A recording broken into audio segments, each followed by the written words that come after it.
Alright, so my first review. ドラキュラ伝説にピリオドを打つのは君だ。コナミからついに登場、ファミコンディスクシステム用ソフト悪魔城ドラキュラ好評発売中。 Konami. I could have just watched or played something and then give my thoughts, but I wanted to do something that involved a script.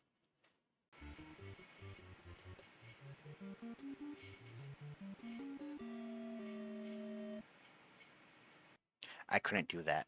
I suck. Look at all this. I think my problem was, as I read through it, I start slowing down to catch up. So instead, the script is more or less a guide for me to read from and to go off of the subjects. Why Castlevania? Well, with this channel, I first started with Doom because it was old enough to install quickly, and I had it. In fact, I have a lot of old games, so after that I just thought I was the old game person at this point. We'll see how that works out as I continue. I actually finished it like a month or two ago, so my experience isn't as fresh with the game, but yeah, I do remember it being more than I could chew when I played it. But first, in my effort to sound professional, the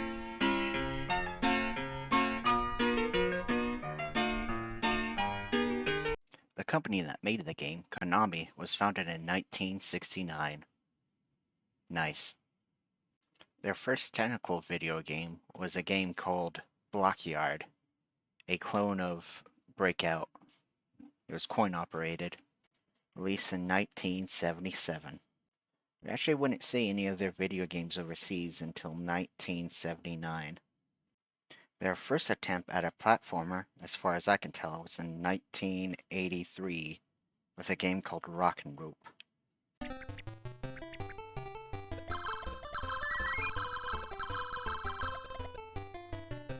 I have no idea what's going on here. Before this, it was mostly just puzzles and top-down shooters from Konami. Although something else that was made in 1983, this neat little console you may have heard of called the Nintendo Entertainment System, or the NES.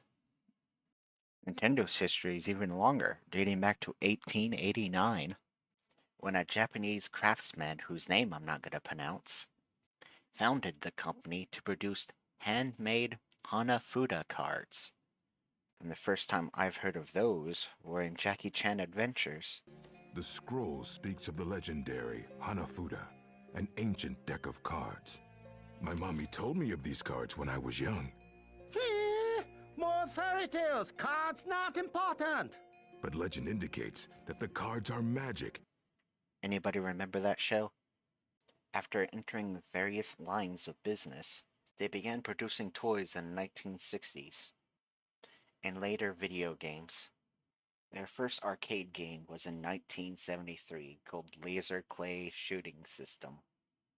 But their first video game system would be called the Color TV game in 1977. And fun fact, a stereotype of video games being from boys stemmed from Nintendo being toys first, and because back then there were two aisles, a boy and a girl aisle, you had to pick one, and Nintendo picked boys. Eventually, in 1983, they would make Famicom, or the Family Computer. It would become the NES outside of Japan, and revive the video game industry after the video game crash of 1983. Hopefully it will be the only video game crash we ever have. Heh. Which leads us to this guy in Konami. An admirer of cinema, he approached things with a film director's eye and wanted Castlevania to be cinematic, which, since this is the 1980s, it's very ambitious for the NES. He wanted people to feel like they were in a horror film when playing this game. I didn't really care about Castlevania when I was in high school. Then I discovered the AVGN, and I took interest. Started playing the games on my 3DS. I wasn't good, but I played them. I used the save feature a lot, and I thought I wasn't going to do that now, but no. I still used it even on the Steam version.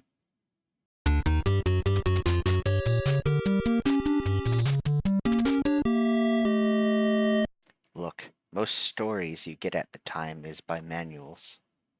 Good evening. Step into the shadows of the deadliest dwelling on Earth. You've arrived at Castlevania, and you're here on business to destroy forever the curse of the evil Count. Unfortunately, everybody's home this evening. Bats, ghosts, every kind of creature you can imagine. You'll find them all over the place if they don't find you first. Because you've got to get through 6 monstrous floors before you can even meet up with the master of the house. Your magic whip will help, and you'll probably find a weapon or two along the way. But once you make it to the tower, you can count on a duel to the death. The Count has waited 100 years for a rematch. He's ready. Are you? Well, that was fun. Although that last bit implied that you fought each other 100 years ago. Interesting that the manual doesn't call him Dracula, but instead the Count. But considering all the other monsters in the game, I'm pretty sure any kid would get it that they're all just horror movie monsters, and that was Dracula you're fighting. I tried to look for English commercials for the first game. There weren't any, there was just the Japanese one. Also, the player character is nameless, but later games would reveal his name is Simon. Now how about that gameplay?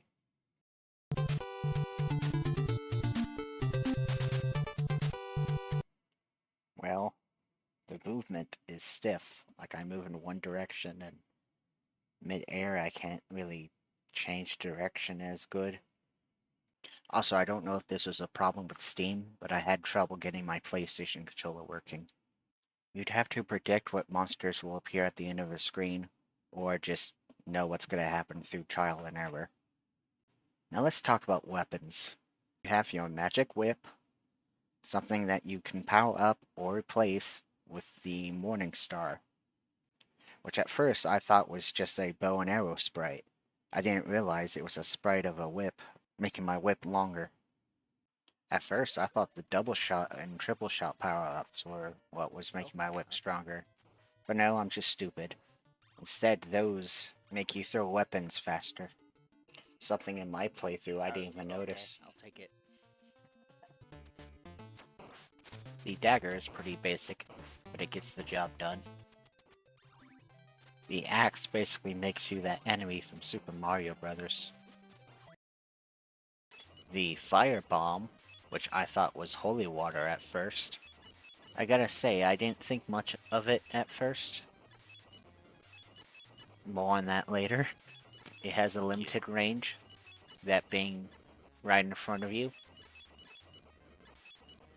The manual makes it sound way more awesome. Splits the earth under the target creature's feet. Hey, maybe that's what's actually happening. Maybe it's hell being opened just to take them away. Awesome. The boomerang is thrown straight, but also comes back. The cross. Actually, I don't even think I ever got the cross. But it's supposed to be a screen nuke. And I'm assuming doesn't kill the bosses. For watching this. Oh, and the stopwatch. Oh, I love the stopwatch. I used it all the time, and I always hated it when I didn't have it on me. It freezes your enemies in place. I already talked about the shot upgrades and the whip upgrades, but there's also the red, white, and blue money bags. Yeah, this game has a scoring system, all for bragging rights as far as I can tell. Right up here, in the top left of your screen, with your health, or power level as the manual calls it. It even shows you the enemy's power level. It's over 9,000! You also have your time, which when run out,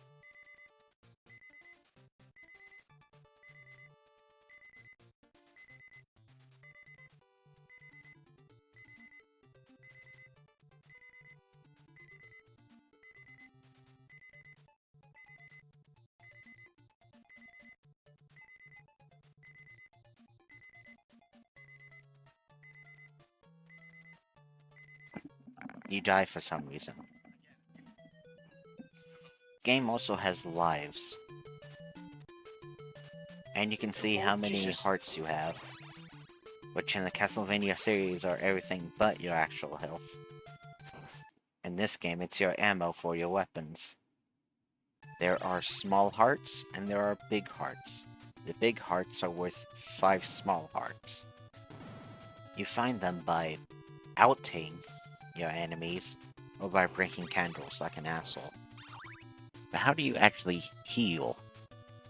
Well, by eating clean and healthy turkey from behind these ancient, dusty, dried walls. Ah, that's right. There's also the invisibility potion, which I never found. I don't want to harm. There we go. And there's the magic crystal, which once you've defeated a boss, you are granted. And it heals you, and gives you a score based on how much time you have, and how many hearts you have.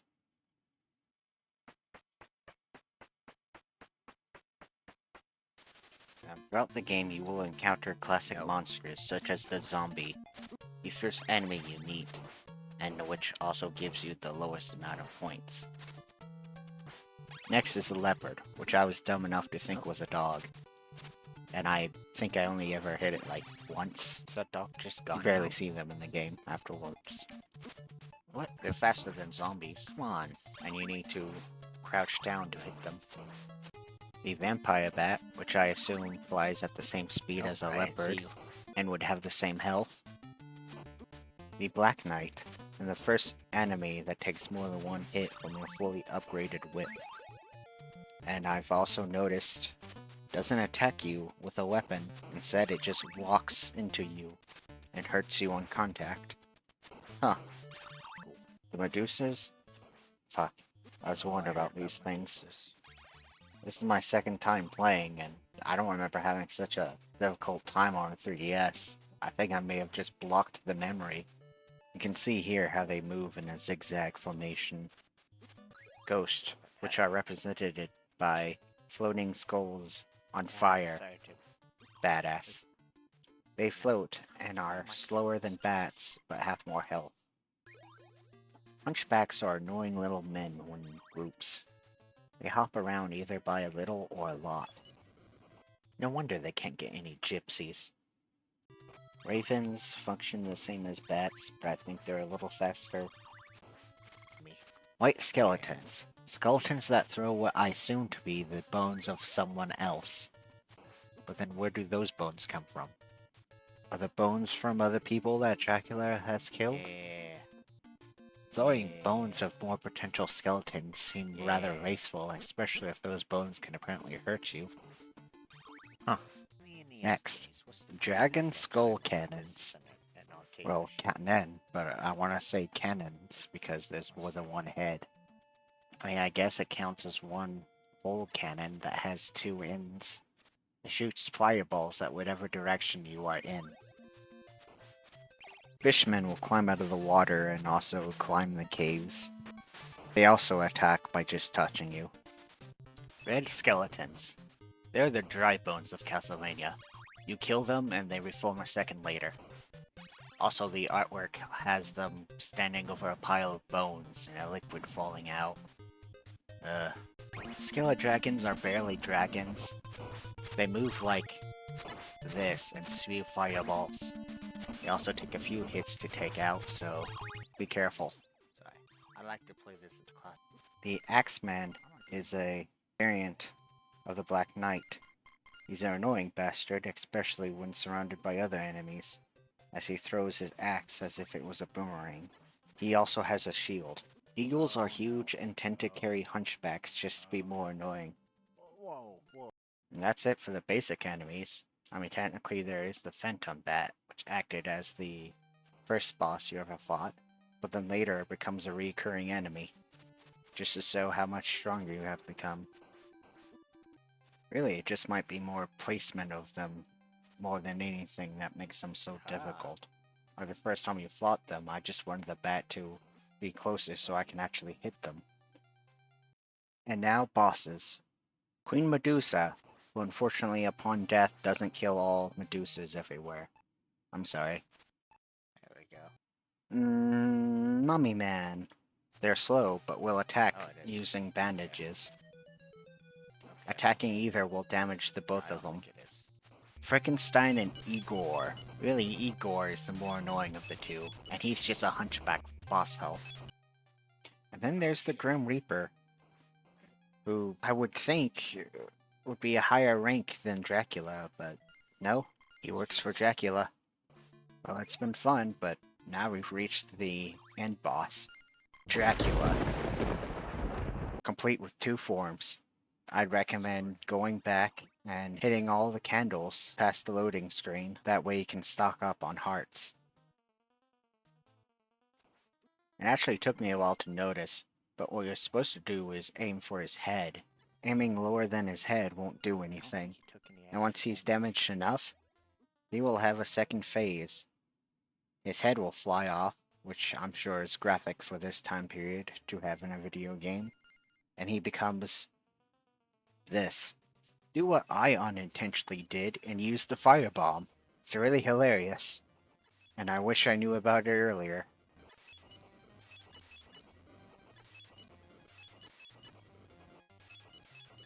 Fuck you.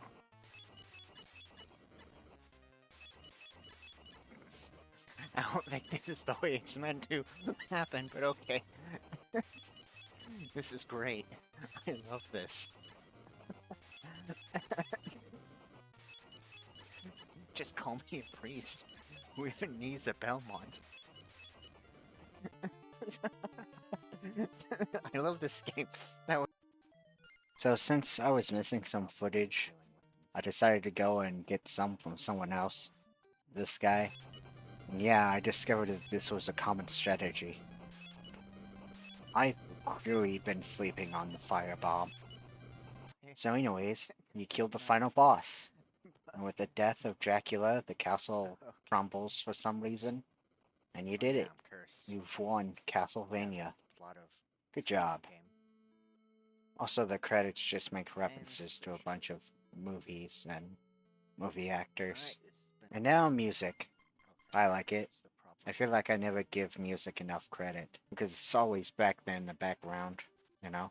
But I did have to re-listen to them, and by these two people, and my favorite are Poison Mind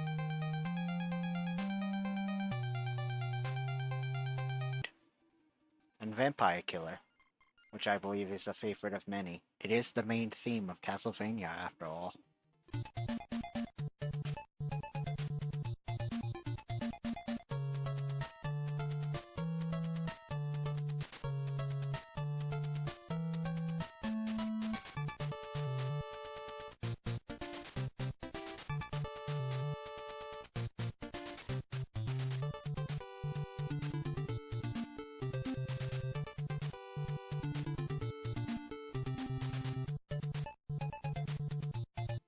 The entire soundtrack is actually pretty good. It's just, you know, the out of time theme is when you run out of time, and naturally, that doesn't really hype me up as much as I panic. Holy shit, is that it? Am I done? It's been like 3 months since I started, like, making the script and doing this. Admittedly, I've had a bunch of inconveniences. And then I had, like, other projects to work on. Like, you've probably seen, like, the back rooms.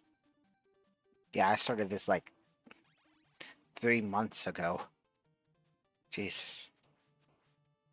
Yeah, I don't know. I know the review is terrible, but that's... I mean, I'm not so self-conscious that I don't realize that, you know, it's my first review. Everybody's gonna suck at it.